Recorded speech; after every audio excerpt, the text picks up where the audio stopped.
How did any of them survive? In 1961, a 27-year-old doctor named Leonid Rogozov was stationed in Antarctica. He was the only doctor for the entire 12-man team. The nearest help was over 1,000 miles away. No aircraft could reach them. The weather made it impossible. Then, one morning, Rogozov began to feel unwell. The pain moved to the lower right side of his abdomen. He recognized the symptoms immediately: acute appendicitis. As the only doctor on the entire continent, he understood exactly what that meant. There was no way out. He would have to operate on himself. He asked 2 of the men to assist him, a meteorologist and a driver. Neither of them had any medical training at all. A simple bed became the operating table. He lay down on his left side in a position that let him see his own body. One assistant held the surgical instruments. The other held a small mirror and a lamp. He injected local anesthetic into his own abdominal wall. He remained fully conscious. There was no general anesthesia available. Then, he made the first incision into his own body. He worked partly by looking in the mirror and partly by feel alone. 30 minutes in, he grew weak and dizzy. He had to pause every few minutes just to keep going. One of his assistants had to kneel the entire time, just to hold the instrument steady. Both assistants later admitted they were terrified. Finally, he found it, and what he saw was worse than he feared. The appendix was already starting to rupture. A single day later, and it would have been too late. He removed it just in time.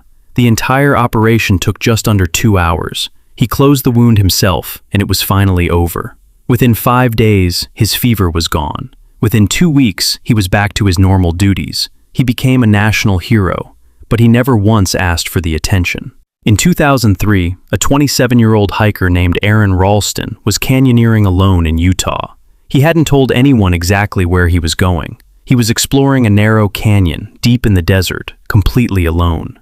As he climbed down through a narrow slot, a boulder shifted above him. It fell and crushed his right hand and wrist against the canyon wall. He was completely trapped, with no way to move the boulder. He tried everything he could think of, for hours. Nothing worked. Days began to pass. He ran out of food. He ran out of water. By the 5th day, he knew rescue was not coming. He made a final decision. He would have to cut off his own arm.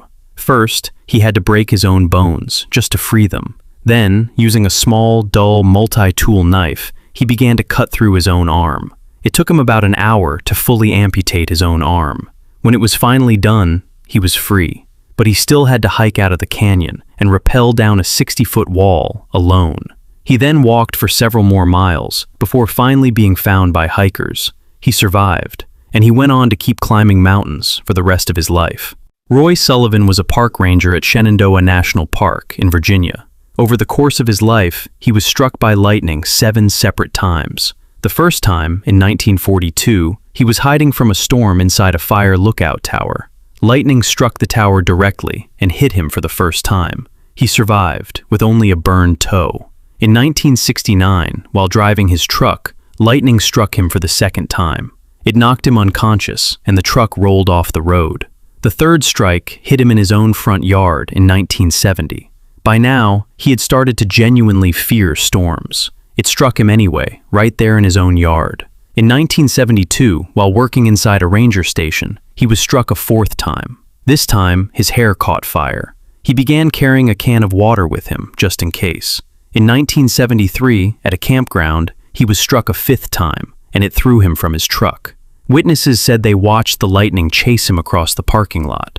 In 1976, and again in 1977, lightning struck him while he was fishing. 7 strikes over 35 years, and he survived every single one.